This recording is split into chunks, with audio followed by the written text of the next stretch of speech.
Hi up guys, it's me again. In this video, I will show you how to react on Discord mobile. Firstly guys, I need to mention that this is the most easiest way for reacting on Discord. Yeah, it is so simple and so quick process. Firstly, go to your server or just swipe up into your chat with someone and then go for a chat section that is for you interesting. For example, this one, just type and hold on it and type and hold on it, and as you can see on my upper side I have an options with emojis for reacting on it.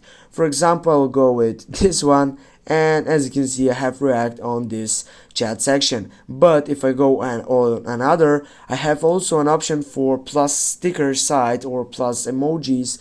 Go click on it and here you can find more emojis that could be more interesting for you. For example, this one. Now with this guys, you know how to react on Discord mobile. Thanks guys for watching. Don't forget to hit that like and share the video. See you soon.